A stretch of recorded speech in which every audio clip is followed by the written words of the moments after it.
ഇന്ന് മാർക്കറ്റ് ഇന്നലെയും ഇന്നും മാർക്കറ്റ് മേലോട്ടുള്ള ഗതിയാണ് കാണുന്നത്. ഇന്ന് 82,380 ക്ലോസ് ചെയ്തിട്ടുള്ളത്. നമ്മളെ പ്രതീക്ഷ ഇനിയുള്ള ദിവസങ്ങളിലെല്ലാം മാർക്കറ്റ് മുകളിലേക്ക് പോകാനുള്ള സാധ്യത ഉണ്ട് എന്നാണ് എല്ലാവരുടെയും പ്രതീക്ഷ.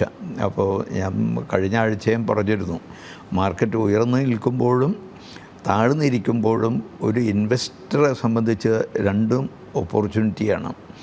കാരണം ആ സമയത്ത് ഉദാഹരണമായിട്ട് ഇപ്പോൾ തന്നെ നോക്കിക്കഴിഞ്ഞാൽ 52 വീക്സിൽ ഹയസ്റ്റ് പ്രൈസ് എത്തിയ പല ഷെയർസും നമുക്ക്, അല്ലെങ്കിൽ അതിനടുത്ത് എത്തിയിട്ടുള്ള ധാരാളം ഓഹരികൾ നമുക്ക് കാണാൻ സാധിക്കും.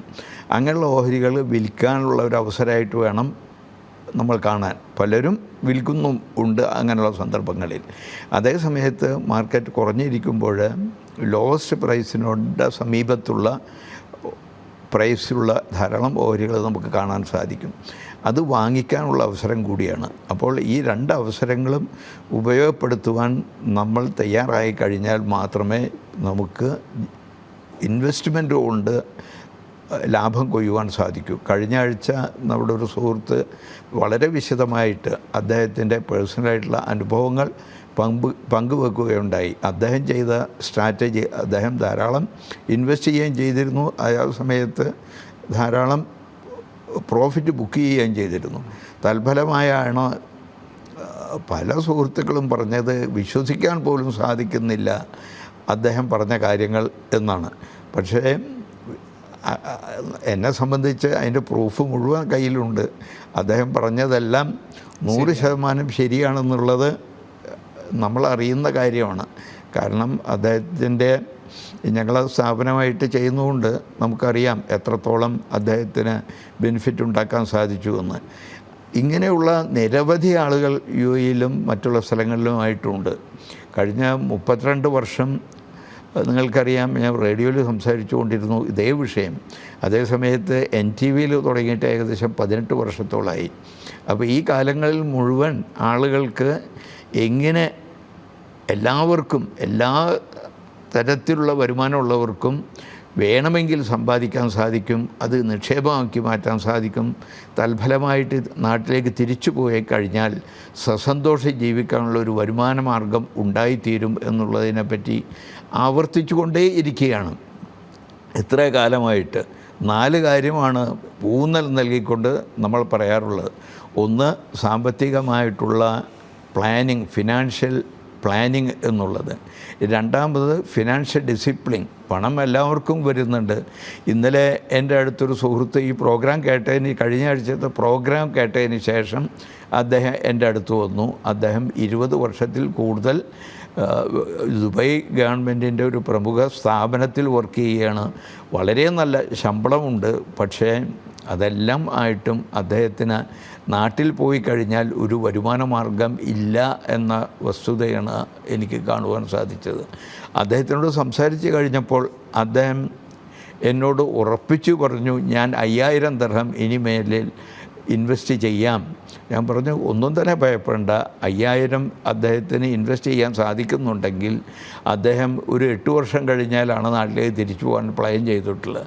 അങ്ങനെ പോയി കഴിഞ്ഞാൽ ഏറ്റവും ചുരുങ്ങിയത് 1 ലക്ഷം ഉറുപ്പികയെങ്കിലും പ്രതിമാസ വരുമാനം കിട്ടുന്ന നിക്ഷേപമാക്കി അതിനെ മാറ്റിയെടുക്കാൻ സാധിക്കും എന്നുള്ളത് അദ്ദേഹത്തിനോട് പറഞ്ഞ് കൺവിൻസ് ചെയ്ത് കൊടുക്കാൻ എനിക്ക് സാധിച്ചപ്പോഴാണ് അദ്ദേഹം ഒരു സമാധാനത്തോടു കൂടി എല്ലാ ഡോക്യുമെൻറ്റുമായിട്ട് വരാമെന്ന് പറഞ്ഞ് തിരിച്ചു പോയത്. അദ്ദേഹം വളരെ വളരെ വിഷമത്തോടു കൂടിയായിരുന്നു വന്നത്. അപ്പോൾ ധാരാളം ആളുകൾ, വളരെ ഉയർന്ന ശമ്പളം മേടിക്കുന്ന ആളുകൾ പോലും തിരിച്ചു പോയാൽ ഒരു വരുമാന മാർഗം ഇല്ലാത്തവർ നമ്മുടെ കൂട്ടത്തിൽ ധാരാളമുണ്ട്. അതിനോടൊപ്പം തന്നെ നമുക്ക് കാണാൻ സാധിക്കുക, നാട്ടിൽ വളരെ സ്പേഷ്യസ് ആയിട്ടുള്ള 3000-4000 സ്ക്വയർ ഫീറ്റുള്ള വീടുകൾ വെച്ചിരിക്കുന്നു. വീട്ടിൻ്റെ മുമ്പിൽ അറ്റ്ലീസ്റ്റ് 2 കാറുകൾ ഉണ്ടാവും. ഇങ്ങനെയൊക്കെ ഉണ്ടായിരുന്ന ആളുകൾ കേരളത്തിൻ്റെ പല ഭാഗത്തും നാട്ടിൽ പോയി ഏതാനും വർഷം നിൽക്കുമ്പോഴേക്ക് എല്ലാം തന്നെ നഷ്ടപ്പെട്ട് ജീവിക്കാൻ ബുദ്ധിമുട്ടുന്ന അവസ്ഥ വന്ന അതിപരിതാപകരമായ കാഴ്ചകൾ നമ്മൾ കാണുന്നുണ്ട്. ഇങ്ങനെയുള്ള കാണാത്ത ഒരു പ്രവാസിയും ഉണ്ടായിരിക്കില്ല. 2 കാര്യങ്ങളും കണ്ടു കാണും. ഈ നാട്ടിൽ ഗൾഫ് നാടുകൾ എന്ന് പറഞ്ഞ ഒരു പുണ്യഭൂമി എന്നാണ് ഞാൻ എപ്പോഴും പറയാറുള്ളത്. ഈ നാട്ടിൽ ആത്മാർത്ഥമായി ജോലി ചെയ്യുകയും സത്യസന്ധമായി ബിസിനസ് ചെയ്യുകയും ചെയ്തുകൊണ്ട് സാമ്പത്തിക അച്ചടക്കത്തോട് ജീവിക്കുകയും ചെയ്തു കഴിഞ്ഞാൽ ഈ നാട്ടിൽ നിന്ന് തിരിച്ചു പോകുമ്പോൾ കൈ നിറയെ കൊടുത്തല്ലാതെ ഈ നാട് ഒരാളെയും നാട്ടിലേക്ക് തിരിച്ചയക്കാറില്ല എന്നാണ് നമ്മുടെ അനുഭവം. അപ്പോൾ അങ്ങനെ ഉള്ള ധാരാളം ആളുകളുണ്ട്. അതേ സമയത്ത് ധാരാളം പണം കയ്യിൽ വന്ന, ഇപ്പോൾ ഇന്നലെ ഞാൻ മീറ്റ് ചെയ്ത ആ സുഹൃത്തിനോട് ഞാൻ ചോദിച്ചു, താങ്കൾക്കൊരു ഏകദേശ കണക്ക് ഊഹം എങ്കിലും പറയാൻ പറ്റുമോ, ഇത്രയും കാലം കൊണ്ട് എത്ര കോടി ഉറുപ്പിക കയ്യിൽ വന്നു എന്നുള്ളത്? അപ്പോൾ അദ്ദേഹം പറഞ്ഞു, ഞാനത് കണക്ക് കൂട്ടാതിരിക്കലാണ് നല്ലത്. കണക്ക് കൂട്ടിക്കഴിഞ്ഞാൽ അത് വല്ലാത്ത ഷോക്ക് തന്നെ ആയിരിക്കും എന്നാണ് അദ്ദേഹം പറഞ്ഞത്. അപ്പോൾ ഇങ്ങനെയുള്ള കഥകൾ, രണ്ട് എക്സ്ട്രീമായിട്ടുള്ള കഥകളും നമുക്ക് നിരന്തരം കാണാൻ സാധിക്കുകയാണ്. ഒരു വിഭാഗം പൈസ ഉണ്ടാക്കിയവർ, അതിൽ നിന്ന് ധാരാളം വരുമാനം കിട്ടുന്നവർ, മറ്റൊരു വിഭാഗം പണം ധാരാളം കയ്യിൽ വന്നു, അത് മുഴുവൻ ചെലവഴിച്ച് അവസാനിച്ചതിന് ശേഷം ഒന്നും തന്നെ ഇല്ലാത്ത അവസ്ഥ. അതുപോലെ തന്നെ ഇന്നലെ മറ്റൊരു സുഹൃത്തിനെ കണ്ടു. അദ്ദേഹം പറഞ്ഞത്, അദ്ദേഹം ആരോ ഒരു വളരെ വളരെ വിശ്വസ്തനായിട്ടുള്ള ഒരു പിതൃതുല്യമായിട്ടൊരു വ്യക്തി എന്ന് പറയുന്ന ഒരാൾ അദ്ദേഹത്തിനെ ഉപദേശിക്കുകയാണ് കറൻസി ട്രേഡിങ്ങിൽ പണം മുടക്കാൻ വേണ്ടി. അങ്ങനെ വിശ്വസ്തനായ ആ വ്യക്തി പറഞ്ഞത് പ്രകാരം, ഞാൻ അദ്ദേഹത്തിനെ കുറ്റപ്പെടുത്തുന്നില്ല, ഒരു പക്ഷേ അദ്ദേഹവും ഇത് ചെയ്തിട്ടുണ്ടാകാം. അദ്ദേഹത്തിന് ആദ്യ ദിവസങ്ങളിൽ ലാഭം കിട്ടുന്നതായി കണ്ടു കാണാം. അപ്പോൾ അടുത്ത സുഹൃത്തിനെ കൊണ്ടും ചെയ്യിപ്പിച്ചു. പക്ഷേ ആ അടുത്ത സുഹൃത്തിന് സംഭവിച്ച് ഭീമമായ നഷ്ടമാണ്. ആദ്യം ഇദ്ദേഹത്തിന് ഉപദേശിച്ച ആൾക്ക് പിന്നീട് എന്തുണ്ടായി എന്നുള്ളത് ഇദ്ദേഹത്തിന് അറിയില്ല എന്നുള്ളതാണ് അദ്ദേഹത്തിൻ്റെ എന്നോട് പറഞ്ഞത്. പക്ഷേ നമുക്കറിയാം, UAE securities and commodities authority SCAക്ക് അടുത്ത കാലത്ത് ഇതിൽ മീഡിയയിൽ കൂടെ ഇടപെടേണ്ട ആവശ്യം വന്നു. കാരണം അതിന് മാത്രം ധാരാളം ലൈസൻസ്, അതായത് UAE ലൈസൻസ് ഉണ്ടായിരിക്കേണ്ട ഒരു ബിസിനസ്സാണ് ഓഹരി കമ്പോളത്തിലും കമ്മോഡിറ്റിയിലും എല്ലാം നിക്ഷേപം നടത്തുന്ന ബിസിനസ് എന്ന് പറയുന്നത്. അതിന് ലൈസൻസ് കൊടുക്കുന്നത് സെക്യൂരിറ്റീസ് ആൻഡ് കമ്മോഡിറ്റീസ് അതോറിറ്റിയാണ്. ആ അതോറിറ്റിയിൽ നിന്ന് ആ ലൈസൻസ് കിട്ടണമെങ്കിൽ മില്യൺ കണക്കിന് സംഖ്യ ഡെപ്പോസിറ്റും ഗ്യാരൻറ്റിയും എല്ലാം ആവശ്യമാണ്. അങ്ങനെ ഉള്ളവർക്ക് മാത്രമാണ് ലൈസൻസ് കിട്ടുക. മാത്രമല്ല, വളരെയധികം സ്ക്രൂട്ടിനൈസ് ചെയ്ത് നിക്ഷേപകർ ആരാണ്, ഇതിൻ്റെ പ്രൊമോട്ടർമാരാരാണെന്ന് വ്യക്തമായി മനസ്സിലാക്കിയതിന് ശേഷമാണ് ആ ലൈസൻസ് കൊടുക്കാറും ഉള്ളൂ. പക്ഷെ ആ ലൈസൻസ് ഇല്ലാതെ ഏതോ നാട്ടിലുള്ള ഒരു ലൈസൻസ് വെച്ചുകൊണ്ട് പറയുന്നു, ഞങ്ങൾക്ക് ഈ സ്ഥലങ്ങളിൽ ഒന്നിൽ കൂടുതൽ ലൈസൻസ് ഉണ്ട് പല സ്ഥലങ്ങളിലായിട്ട്, ആ ലൈസൻസ് ഉള്ളതുകൊണ്ട് ഇവിടെ വേറൊരു ലൈസൻസിൻ്റെ ആവശ്യമില്ല എന്ന് സാധാരണക്കാരായിട്ടുള്ള ആളുകളെ പറഞ്ഞ് കൺവിൻസ് ചെയ്ത്, നിങ്ങൾക്ക് ഒരു $5000 വന്നു കഴിഞ്ഞാൽ അതുകൊണ്ട് നിങ്ങൾക്ക് ദിനം പ്രതി ലാഭം കിട്ടുന്നത് കൺമുമ്പിൽ കാണാൻ സാധിക്കും. അങ്ങനെ മാസങ്ങൾ കൊണ്ട് നിങ്ങളുടെ നിക്ഷേപം പല മടങ്ങായിട്ട് ഇരട്ടിക്കും എന്നെല്ലാം പറഞ്ഞ് ആളുകളെ കൊണ്ട് ചേർത്തുന്ന ഒരു പ്രക്രിയ നടന്നുകൊണ്ടേയിരിക്കുകയാണ്. അങ്ങനെയൊക്കെ പണം നഷ്ടപ്പെട്ട് കഴിഞ്ഞാൽ ആളുകൾ എന്താ ചെയ്യുക? പോലീസ് സ്റ്റേഷനിൽ പോയി കംപ്ലയിൻറ്റ് ചെയ്യാൻ നോക്കും. പോലീസ് സ്റ്റേഷനിൽ പോയി കംപ്ലയിൻറ്റ് ചെയ്യണമെങ്കിൽ ആ സ്ഥാപനം ഇവിടെ രജിസ്റ്റർ ചെയ്തൊരു സ്ഥാപനമാണെങ്കിൽ മാത്രമേ കംപ്ലയിൻറ്റ് ചെയ്തുകൊണ്ട് പ്രബലമുള്ളൂ. അതുകൊണ്ട് പോലീസുകാർ ചിലപ്പോൾ തമാശ രൂപത്തിൽ തന്നെ പറയും, അത്രേ, നിങ്ങൾ ഇന്ന സ്ഥലത്തേക്ക് ഒരു ഫ്ലൈറ്റ് ടിക്കറ്റ് എടുത്ത് പോവുക, അവിടെ പോയിട്ട് അവിടുത്തെ നല്ലൊരു ലോയറെ കണ്ടൊരു കേസ് ഫയൽ ചെയ്യുക അവിടെ. കാരണം ഇവിടെ ഫയൽ ചെയ്തിട്ട് കാര്യമില്ല, ഇവിടെ സ്ഥാപനമില്ല, ഒന്നും തന്നെ ഇല്ല. അത് മറ്റൊരു നാട്ടിലുള്ള സ്ഥാപനമാണെന്ന് പറയുന്നുണ്ടെങ്കിൽ അവിടെ പോയി കംപ്ലയിൻറ്റ് ചെയ്തിട്ട് അവിടെ പോയി കേസ് ഫയൽ ചെയ്തിട്ടേ പ്രയോജനമുള്ളൂ. പക്ഷേ അതൊന്നും ചെയ്യാൻ സാധിക്കുന്നവരല്ല ഇവിടെ ഈ പണം നഷ്ടപ്പെടുന്നവർ എന്നുള്ളതാണ് നമുക്ക് മനസ്സിലാക്കാനും സാധിച്ചിട്ടുള്ളത്. അതുകൊണ്ട് നമ്മുടെ പ്രിയപ്പെട്ട പ്രേക്ഷകരോട് എനിക്ക് പറയാനുള്ളത്, സൂക്ഷിക്കണം. ഇങ്ങനെ ധാരാളം കോളുകൾ നിങ്ങൾക്ക് കിട്ടും. അതിൽ പോയി ചാടി ഉള്ള പണം, ഉള്ള സമ്പത്ത് നഷ്ടപ്പെടുന്ന ഒരവസ്ഥ ഉണ്ടാവരുത് എന്നുള്ളതാണ് എനിക്ക് പ്രത്യേകമായിട്ട് സൂചിപ്പിക്കാനുള്ളത്. ഇങ്ങനെ ഉള്ളത് കൊണ്ട് പലപ്പോഴും നമ്മൾ മലയാളികൾ പെട്ടെന്ന് പണക്കാരനാവണം എന്ന് ആഗ്രഹിക്കുന്നവരാണ്. അതുകൊണ്ട് തന്നെയാണ് നമ്മൾ കേരളത്തിൽ തന്നെ നിരവധി, നിങ്ങൾക്കറിയാം, കഴിഞ്ഞ ഏതാനും മാസങ്ങൾക്ക് മുമ്പ് ഏകദേശം 2 വർഷത്തോളമായെന്ന് തോന്നുന്നു, പ്രമുഖ മലയാള പത്രങ്ങളിലെല്ലാം 1 പേജും 2 പേജും ഫുൾ അഡ്വർടൈസ്മെൻ്റ് ആയിരുന്നു കണ്ടിരുന്നത്. അവർ പണിക്കൂലി പോലും ഇല്ലാതെയാണ് സ്വർണം വിൽക്കുന്നതെന്നെല്ലാം വാഗ്ദാനം ചെയ്തിട്ടാണ്. കാരണം സ്വർണ്ണ കച്ചവടക്കാർക്ക് ഒരു പ്രധാന ഇൻകം സ്വർണത്തിൻ്റെ കച്ചവടത്തിൽ കിട്ടുന്നത് പണിക്കൂലി തന്നെയാണ്. പക്ഷേ അവർ പറയുന്നു പണിക്കൂലി പോലും ഞങ്ങൾ വസൂലാക്കുന്നില്ല എന്ന് പറഞ്ഞിട്ടാണ് അഡ്വർടൈസ് ചെയ്തിരുന്നത്. ഇപ്പോൾ അവരെവിടെ പോയി എന്തായി എന്നുള്ളത് അന്വേഷിച്ചാൽ കണ്ടെത്താൻ സാധിക്കും. അതുപോലെ തന്നെ മറ്റൊരു അനുഭവം കൂടെ ഞാൻ ചൂണ്ടിക്കാണിക്കുകയാണ്. ഏതാനും വർഷം മുമ്പ് ദുബൈയിൽ ഹീര ഗോൾഡ് എന്നുള്ള പേരിൽ ജ്വല്ലറികളും അതുപോലെ തന്നെ നിങ്ങൾ ഇൻവെസ്റ്റ് ചെയ്ത സ്വർണത്തിലാണ് ഇൻവെസ്റ്റ് ചെയ്യുന്നത്, പ്രതിമാസം 30% റിട്ടേൺ കിട്ടും എന്നെല്ലാം പറഞ്ഞ് ഹൈദരാബാദിൽ നിന്നുള്ള ഒരു സ്ത്രീയാണ് ആ കച്ചവടം ഇവിടെ പ്രൊമോട്ട് ചെയ്തിരുന്നത്. ചില സംഘടനകളൊക്കെ വലിയ വലിയ അവാർഡുകളൊക്കെ ആ സ്ത്രീക്ക് കൊടുത്തിട്ടുണ്ടായിരുന്നു. പക്ഷേ ഇന്ന് അവർ ഇന്ത്യയിൽ ജയിലിലാണ്. ആ ജയിലിൽ നിന്ന് പോലും അവർ ശബ്ദ സന്ദേശം അയക്കുകയുണ്ടായി. നിങ്ങൾ പോലീസിൽ കംപ്ലയിൻ്റ് ചെയ്താൽ ഒരു കാരണവശാലും നിങ്ങൾക്ക് ഈ പണം കിട്ടാൻ പോകുന്നില്ല. നിങ്ങൾ മിണ്ടാതെ ഇരുന്നാൽ ചുപ് കർക്കർ ബൈറ്റേക്കത്തോ, ഞാൻ തിരിച്ചു വരും പുറത്തേക്ക്, ആ തിരിച്ചു വന്നു കഴിഞ്ഞാൽ നിങ്ങളുടെ പൈസയെല്ലാം ഞാൻ തിരിച്ചു തരും എന്നാണ് അവർ വാഗ്ദാനം ചെയ്തത്. പക്ഷേ കഴിഞ്ഞ ദിവസങ്ങളിൽ കാണാൻ സാധിച്ചത് ഈ പറഞ്ഞ വ്യക്തിയെ ദുബൈ ഗവൺമെൻറ് ആവശ്യപ്പെട്ട പ്രകാരം ഗവൺമെൻറ് ഓഫ് ഇന്ത്യ അവരെ ട്രാൻസ്ഫർ ചെയ്യാനുള്ള നടപടിക്രമങ്ങൾ നടത്തുന്നുണ്ട് എന്നാണ് എനിക്ക് കേൾക്കാൻ സാധിച്ചത്. അപ്പോൾ എൻ്റെ പ്രിയ സുഹൃത്തുക്കളെ, എനിക്ക് പറയാനുള്ളത്, ഇങ്ങനെയൊക്കെയുള്ള വാഗ്ദാനങ്ങൾ കേട്ട് നിങ്ങളുടെ പണം നഷ്ടപ്പെടുത്തരുത്. നിങ്ങൾ ഇത്തരം കാര്യങ്ങൾ ഇൻവെസ്റ്റ് ചെയ്യാൻ ഉദ്ദേശിക്കുന്നുണ്ടെങ്കിൽ ഇന്ത്യയിലാണെങ്കിൽ securities exchange board of India സെബിയുടെ ലൈസൻസുള്ള സ്ഥാപനങ്ങളിൽ കൂടെ ചെയ്യാൻ പാടുള്ളൂ. UAE അല്ലെങ്കിൽ മറ്റ് GCC കൺട്രീസിലോ സെബിക്ക് തുല്യമായിട്ടുള്ള സ്ഥാപനങ്ങൾ ഈ കൺട്രീസിലെല്ലാം തന്നെ ഉണ്ട്. UAE securities and commodities authority, അതിൻ്റെ സൈറ്റിൽ പോയി കഴിഞ്ഞാൽ ഏതെല്ലാം സ്ഥാപനങ്ങൾക്ക് ലൈസൻസ് ഉണ്ട് എന്നുള്ളതെല്ലാം കാണാൻ സാധിക്കും. അപ്പോൾ നിങ്ങൾ അതൊന്നും അന്വേഷിക്കാതെ നിങ്ങളുടെ കഠിനാധ്വാനം ചെയ്ത പണം കണ്ണടച്ച് വല്ലവരെയും ഏൽപ്പിച്ചാൽ അത് പിന്നീട് ഭീമമായ നഷ്ടങ്ങൾക്ക് കാരണമായി തീരും എന്നുള്ളത് ഓർക്കുക. അതുകൊണ്ട് തന്നെ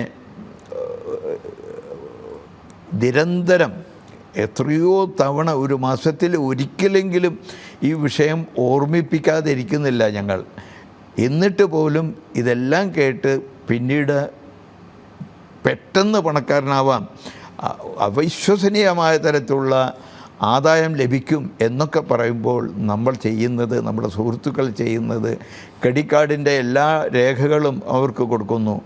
ക്രെഡിറ്റ് കാർഡിൽ നിന്ന് കഴിഞ്ഞ ഏതാനും മാസം മുമ്പാണ്, ഈ വേദിയിൽ തന്നെ ഞാൻ പറഞ്ഞിരുന്നു, ഒരു തമിഴ്നാട്ടിൽ നിന്നുള്ള ഒരു സുഹൃത്താണ്, അദ്ദേഹം $75,000 അദ്ദേഹത്തിന് നഷ്ടപ്പെട്ടു പോയിട്ടുള്ളത്. ഇതിനു മുമ്പ് അദ്ദേഹം ഇതുപോലെ നഷ്ടപ്പെട്ടിട്ട് എന്നെ സമീപിക്കുകയും അത് ക്രെഡിറ്റ് കാർഡിൽ നിന്ന് ഇത്രയൊന്നും ഉണ്ടായിരുന്നില്ല, ഇതിനേക്കാൾ വളരെ കുറവായിരുന്നു, പക്ഷേ അദ്ദേഹത്തിന് തിരിച്ചടക്കാനും മറ്റും സാധിച്ചു, രക്ഷപ്പെട്ടായിരുന്നു. പിന്നീട് അതേ ആൾ ഇത്രയും വലിയ സംഖ്യയ്ക്ക് ഇരയായി തീർന്നു എന്നുള്ളതാണ്. ഞാൻ പറഞ്ഞു, എനിക്കൊന്നും ചെയ്യാൻ സാധിക്കില്ല. ഇതിൽ ദൈവം തമ്പുരാൻ നേരിട്ട് വന്ന് താങ്കളെ സഹായിച്ചാൽ മാത്രമേ രക്ഷപ്പെടാൻ സാധിക്കുള്ളൂ, അല്ലാതെ ഒരു പോംവഴിയും ഞാൻ കാണുന്നില്ല എന്ന് അദ്ദേഹത്തിനോട് പറയേണ്ടി വന്നു. അതാണ് അദ്ദേഹത്തിൻ്റെ സ്ഥിതി. എന്തായെന്ന് എനിക്കറിയില്ല. അപ്പോൾ ഇങ്ങനെയുള്ള സംഭവങ്ങൾ സ്ഥിരമായി സംഭവിച്ചുകൊണ്ടിരിക്കുകയാണ്. അപ്പോൾ തീർച്ചയായിട്ടും ഒരു മുൻകരുതൽ നമുക്കാണ് ഉണ്ടാവേണ്ടത്. അല്ലാതെ ഈ പറയുന്നവർ ചിലപ്പോൾ പറയും മലയാളികളാണ് ഞങ്ങളോട് സംസാരിച്ചത്. ഒന്നും രണ്ടും ആളുകൾ സംസാരിച്ചു. അവരൊക്കെ പറയുന്നു ധാരാളം ആളുകൾക്ക് ലാഭം ഉണ്ടായിട്ടുണ്ട്. അതുകൊണ്ടാണ് പൈസ. എന്താ മലയാളികളായാൽ, മലയാളി എന്ന് പറഞ്ഞാൽ നമ്മളെ ഉൾക്കൊള്ളുന്ന മലയാളികളെല്ലാം ആകാശത്ത് നിന്ന് ഇറങ്ങി വരുന്ന ദൈവദൂതന്മാരൊന്നല്ല. അതുകൊണ്ട് ദയവ് ചെയ്ത് അതൊന്നൊരു ക്രൈറ്റീരിയ ആയിട്ട് കാണാതെ നിങ്ങളുടെ അധ്വാനിച്ച പണം നിങ്ങൾ നഷ്ടപ്പെടുത്തരുത് എന്നാണ് എനിക്ക് വിനീതമായിട്ട് അഭ്യർത്ഥിക്കാനുള്ളത്. അതുപോലെ തന്നെ മറ്റൊരു കാര്യം എനിക്ക് സൂചിപ്പിക്കാനുള്ളത്, ഒരു HDFC യുടെ ഒരു ഡോളർ ഫണ്ട് വന്നിട്ടുണ്ട്. ആ ഫണ്ട് ഇൻവെസ്റ്റ് ചെയ്യുന്നത് AI, ആർട്ടിഫിഷ്യൽ ഇൻ്റലിജൻസ്, എന്നതുപോലെ തന്നെ ഇന്നത്തെ കാലഘട്ടത്തിലേക്ക് ആവശ്യമായിട്ടുള്ള ഇലക്ട്രോണിക് മേഖലയുമായിട്ട് ബന്ധപ്പെട്ട, അതിനോടനുബന്ധിച്ച സോഫ്റ്റ്വെയറായിട്ട് ബന്ധപ്പെട്ട പല ഏരിയകളിലാണ്. അത് ചുരുങ്ങിയ സമയം കൊണ്ട് തന്നെ നല്ല ആദായം അതിന് കാണുവാൻ സാധിച്ചിട്ടുണ്ട്. അതിൻ്റെ ഒരു മറ്റൊരു പ്രത്യേകത എന്ന് പറഞ്ഞാൽ ചെറിയ സംഖ്യകൾ കൊണ്ട്, സാധാരണ ഡോളർ ഫണ്ടുകളെല്ലാം ഇൻവെസ്റ്റ് ചെയ്യുമ്പോൾ വളരെ വലിയ സംഖ്യ കൊണ്ട് ഇൻവെസ്റ്റ് ചെയ്താൽ മാത്രമേ അതിൽ ചേരുവാൻ സാധിക്കൂ. ഇത് ചെറിയ സംഖ്യ കൊണ്ടും ചേരുവാൻ സാധിക്കും. അതൊന്നും. മറ്റൊന്ന്, ചിലത് 5 വർഷം, ചിലത് 7 വർഷമെല്ലാം തുടർച്ചയായി ചെയ്യണം എന്നുള്ളത് നിർബന്ധമുണ്ടാകും. പക്ഷേ ഇതിൽ നമുക്ക് കാണാൻ സാധിച്ചിട്ടുള്ളത് മിനിമം 3 വർഷം ഇൻവെസ്റ്റ് ചെയ്തിരിക്കണം എന്നുള്ളതാണ്. അപ്പോൾ ഇങ്ങനെയുള്ള അത് ഞങ്ങളുടെ ഓഫീസിൽ വരിക, അതിൻ്റെ എല്ലാ കാര്യങ്ങളും ചോദിച്ച് മനസ്സിലാക്കുക, പരിപൂർണമായിട്ട് കൺവിൻസ് ചെയ്തതിന് ശേഷം മാത്രം ഇൻവെസ്റ്റ് ചെയ്യുക. അത് പ്രത്യേകം ശ്രദ്ധിക്കേണ്ട കാര്യമാണ്. ഞങ്ങൾ ഇപ്പോൾ മറ്റു പലരും വിളിച്ച്, പ്രതിദിനം വിളിച്ച് ഞങ്ങൾ അങ്ങനെ തരും ഇങ്ങനെ തരും എന്നുള്ള വാഗ്ദാനങ്ങളൊന്നും ഞങ്ങൾ കൊടുക്കുന്നില്ല. പക്ഷേ നല്ല മേഖലകളാണ് എന്ന് ഉള്ളതുകൊണ്ട് ഇന്നത്തെ കാലഘട്ടത്തിൻ്റെ മുമ്പ് നമുക്കറിയാം .com എന്ന് പറയുന്ന ഒരു സംഭവം പലരും ഓർക്കുന്നുണ്ടായിരിക്കും. ആ സമയത്ത് .com കമ്പനികൾ വളർന്നു വരികയും അതിൽ ഇൻവെസ്റ്റ് ചെയ്യുകയും ചെയ്ത് വളരെയധികം ആളുകൾ നഷ്ടപ്പെടുന്ന ഒരു സാഹചര്യം ഉണ്ടായിട്ട്, പിന്നീട് അതിനോടനുബന്ധിച്ച് കമ്പനികൾ തന്നെയായിരുന്നു വളർന്ന് പന്തലിച്ച് ഇന്ത്യയിലെ ഇൻഫോസിസും അതുപോലെ TCSും വിപ്രോ ഈ ഇത്തരം കമ്പനികളൊക്കെ വളർന്നു വന്നതും, അതുപോലെ തന്നെ അന്തർദേശീയ തലത്തിലുള്ള കമ്പനികൾ വളർന്നു വന്നതും ആ തകർച്ചയ്ക്ക് ശേഷമായിരുന്നു എന്നുള്ളത് നമുക്ക് കാണാം. ഇന്ന് ഈ കാലഘട്ടത്തിൽ ഏറ്റവും വളർച്ച പ്രാപിച്ചുകൊണ്ടിരിക്കുന്ന, ദ്രുതഗതിയിൽ വളർച്ച പ്രാപിച്ചുകൊണ്ടിരിക്കുന്ന ഒരു മേഖലയാണ് AI. ആ AIയിൽ ഇൻവെസ്റ്റ് ചെയ്യുന്നു. അതുപോലെ സെമി കണ്ടക്ടർ പോലുള്ള ഹൈ ടെക് കാര്യങ്ങൾ ഉൽപ്പാദിപ്പിക്കുന്ന സ്ഥാപനങ്ങളിൽ ഇൻവെസ്റ്റ് ചെയ്യുന്നു. അങ്ങനെയുള്ള കമ്പനികളുടെ പേരുകളൊന്നും ഞാൻ സമയം കളയുന്നില്ല. നിങ്ങൾ ഇത് നന്നായി, വളരെ നന്നായി പഠിച്ച് മനസ്സിലാക്കിയതിന് ശേഷമായിരിക്കണം ഇൻവെസ്റ്റ് ചെയ്യേണ്ടത് എന്നാണ് എനിക്ക് പറയാനുള്ളത്. അപ്പോൾ അങ്ങനെ ചെയ്തു കഴിഞ്ഞാൽ തീർച്ചയായിട്ടും അതിൽ അഭിവൃദ്ധി ഉണ്ടാകുമെന്നാണ് എൻ്റെ പ്രതീക്ഷ. അപ്പോൾ നല്ലൊരവസരമാണ്. അതുപോലെ തന്നെ മ്യൂച്വൽ ഫണ്ടിൽ ധാരാളം ആളുകൾ ഈ സാഹചര്യത്തിൽ SIP ആയിട്ട് ചെയ്യുന്ന ആളുകൾ അവരുടെ എമൗണ്ട് കൂട്ടുന്നതായിട്ട് കാണാൻ സാധിക്കുന്നുണ്ട്. അത് നല്ല ഒരു പ്രാക്ടീസാണ് എന്ന് എനിക്ക് യാതൊരു സംശയമില്ലാതെ പറയാൻ സാധിക്കും. വളരെ ചെറിയ സംഖ്യയിലെല്ലാം തുടങ്ങിയ ആളുകൾ ഇപ്പോൾ 50,000 60,000 ഉറുപ്പിക വെച്ച് പ്രതിമാസം SIP ചെയ്യുന്നു. അത് അവിടെ എങ്ങനെ അത് സംഭവിച്ചു എന്ന് ചോദിച്ചാൽ അതൊരു അത്ഭുതമായിട്ട് വേണം നമ്മൾ കാണാൻ. കാരണം അവരെല്ലാം തന്നെ ഇന്ന് ഉള്ള ശമ്പളത്തിനേക്കാൾ വളരെ കുറഞ്ഞ ശമ്പളം മേടിക്കുന്നവരായിരുന്നു. പക്ഷേ ഈ ഒരു മേഖലയിലേക്ക് ഇറങ്ങി വന്നപ്പോൾ അവർ സ്വയം അവരുടെ കഴിവുകളെ അഭിവൃദ്ധിപ്പെടുത്തണമെന്നും ശമ്പളം കൂടുതൽ കിട്ടുന്ന സാഹചര്യം ഉണ്ടാക്കണമെന്നും ചില കാര്യങ്ങൾ പുതുതായി പഠിക്കണമെന്നും എല്ലാം തീരുമാനിക്കുകയാണ്. ആ തീരുമാനിക്കുന്നതിനെല്ലാം ഒരു നിദാനമായി തീർന്നത് സിസ്റ്റമാറ്റിക് ഇൻവെസ്റ്റ്മെൻറ്റ് പ്രകാരം ഇൻവെസ്റ്റ് ചെയ്യാൻ തുടങ്ങിയതാണ്. ആ തുടങ്ങിക്കഴിഞ്ഞപ്പോൾ അതിൻ്റെ വളർച്ചയും കൂടെ കണ്ടു കഴിഞ്ഞപ്പോൾ ഈ ഓരോ വ്യക്തികളും വളരെയധികം മാറ്റങ്ങൾ സംഭവിക്കുകയും ആ മാറ്റങ്ങൾ സംഭവിച്ചതിൻ്റെ ഫലമായി വളരെ കൂടുതൽ സംഖ്യ ഇൻവെസ്റ്റ് ചെയ്യാൻ അവർക്ക് സാധിക്കുകയും ചെയ്തു.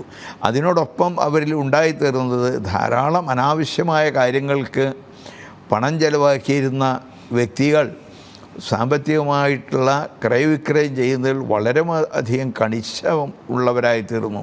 വളരെ സൂക്ഷ്മതയോടുകൂടി ചെലവഴിക്കുന്നവരായി തീർന്നു. മാത്രമല്ല നാട്ടിലുള്ളവരാണെങ്കിൽ അവരെയും നാട്ടിൽ പോകുന്ന സമയത്ത് കൃത്യമായി കാര്യങ്ങൾ പറഞ്ഞ് മനസ്സിലാക്കി സാമ്പത്തിക അച്ചടക്കമുള്ള കുടുംബമായി വാർത്തെടുക്കുവാനും അവർക്ക് സാധിച്ചു. ഈ എല്ലാ കാര്യങ്ങളും കൂട്ടി ഇണങ്ങിയപ്പോഴാണ് അവർക്ക് വളരെ നല്ല സംഖ്യ പ്രതിമാസം നിക്ഷേപിക്കുവാൻ സാധിക്കുകയും അവർ ഒരിക്കലും പ്രതീക്ഷിക്കാത്ത കോടികൾ കാണുവാൻ അവസരം ലഭിക്കുകയും ഉണ്ടായിട്ടുള്ളത്. പലപ്പോഴും വിചാരിക്കും അതെല്ലാം വളരെ വളരെ ഉയർന്ന ശമ്പളം കിട്ടുന്നവർക്ക് മാത്രം പറഞ്ഞതാണ്. അതല്ല സുഹൃത്തുക്കളെ. അതായത് നിങ്ങൾക്ക് ഈ വേദിയിൽ തന്നെ വന്ന് പറഞ്ഞ ഒരു ഖത്തറിൽ നിന്ന് വന്ന് അവരുടെ അനുഭവം 1,20,00,000 ഒരു വ്യക്തി പറഞ്ഞത്, അദ്ദേഹം അറബി വീട്ടിൽ ഡ്രൈവറായിട്ട് ജോലി ചെയ്യുന്ന വ്യക്തിയാണ്. അദ്ദേഹത്തിൻ്റെ ഫാമിലി മെമ്പർമാരും എല്ലാവരും ഇൻവെസ്റ്റ് ചെയ്തു. അദ്ദേഹം ഇൻവെസ്റ്റ്മെൻറ്റ് തുടങ്ങിയതിന് ശേഷം മാത്രമല്ല അദ്ദേഹത്തിൻ്റെ സുഹൃത്തുവലയത്തിലുള്ള ധാരാളം ആളുകൾ ഇൻവെസ്റ്റ്മെൻറ്റ് ചെയ്തു. ഇവിടെ UAE-യിൽ ഞങ്ങൾ കണ്ടുകൊണ്ടിരിക്കുന്നത്, ഞങ്ങൾക്ക് 3 ഓഫീസുകളാണ്, ദുബൈ, അബുദാബി, ഷാർജ, ഈ 3 സ്ഥലത്ത് ഓഫീസുള്ളത്. ഈ ഓഫീസിലേക്ക് അവിടെ വർഷങ്ങളായി ഇൻവെസ്റ്റ് ചെയ്യുന്ന പല ആളുകളും അവരുടെ സുഹൃത്തുക്കളെ കൊണ്ടുവന്ന് നിർബന്ധപൂർവം അവരെ കൊണ്ട് ഇൻവെസ്റ്റ് ചെയ്യിപ്പിക്കുകയാണ് ചെയ്യുന്നത്. അപ്പോൾ നമ്മുടെ പ്രിയപ്പെട്ട പ്രേക്ഷകരോട് എനിക്ക് പറയാനുള്ളത്, നിങ്ങൾ വലിയൊരു ദൗത്യം നിർവഹിക്കണം. ഞാൻ ഇത് ചെയ്തു തുടങ്ങിയിട്ട് നിങ്ങൾക്ക് എല്ലാവർക്കും അറിയാം, 50 വർഷത്തിൽ കൂടുതലായി ചെയ്യുന്നു. ഇതിനൊരു പരിധിയുണ്ട് എന്നുള്ളത് നമുക്കെല്ലാവർക്കും ഞാനും എല്ലാവരും മനസ്സിലാക്കേണ്ടതാണ്. അപ്പോൾ നമ്മൾക്കെല്ലാവർക്കും ഒരു ദൗത്യം നിർവഹിക്കാൻ സാധിക്കും.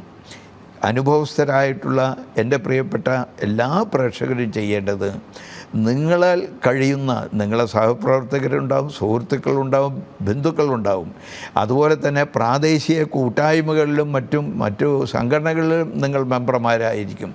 ഈ സംഘടനകളിൽ കൂടെ നിങ്ങൾക്ക് എപ്പോൾ വേണമെങ്കിൽ എന്ന് വേണമെങ്കിലും ക്ലാസ്സുകൾ വന്ന് ഫ്രീ ആയിട്ട് നടത്തി തരുവാൻ ഞാൻ തയ്യാറാണ്. എത്രയോ 1000-ൽ കൂടുതൽ ക്ലാസ്സുകൾ നടത്തി കഴിഞ്ഞിട്ടുള്ളതാണ്. അപ്പോൾ അത് UAE-യിലായാലും UAE-ക്ക് പുറത്തായാലും എൻ്റെ ചെലവിൽ വന്ന് നിങ്ങൾക്ക് ഒരു ചെലവും നിങ്ങളുടെ ഭാഗത്തു നിന്നില്ലാതെ, അതിന് ഒരു സംഖ്യയും നിങ്ങൾ ചെലവഴിക്കേണ്ട ആവശ്യമില്ലാതെ ഫ്രീ ആയിട്ട് സമൂഹത്തിൻ്റെ അനുഗ്രഹം മാത്രം പ്രതീക്ഷിച്ചുകൊണ്ടും ദൈവത്തിൻ്റെ പ്രീതി മാത്രം ഉദ്ദേശിച്ചുകൊണ്ടും നിങ്ങൾ അങ്ങനെ ക്ലാസ്സുകൾ ഓർഗനൈസ് ചെയ്യുകയാണെങ്കിൽ ഞാൻ വന്ന് നിങ്ങൾക്ക് ക്ലാസ് എടുത്ത് തരുന്നതായിരിക്കും. അതിന് നിങ്ങൾ എനിക്ക് മൊമെൻറ്റോ തരികയോ അല്ലെങ്കിൽ പാരിതോഷികം തരികയോ അല്ലെങ്കിൽ എന്തെങ്കിലും സമ്മാനം തരികയോ ഒന്നും ആവശ്യമില്ല.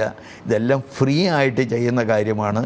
ഇത്രയും കാലം നിരന്തരമായിട്ട് ചെയ്തുകൊണ്ടിരിക്കണം. ഇനി അങ്ങനെ ഒരു ലൈവായിട്ട് ചെയ്യാൻ സൗകര്യമില്ലാത്തവരാണെങ്കിൽ സൂമിൽ കൂടെ ചെയ്യാവുന്നതാണ്. നിങ്ങൾക്ക് സൗകര്യമുള്ള സമയം നിങ്ങൾക്ക് ചൂസ് ചെയ്യാം.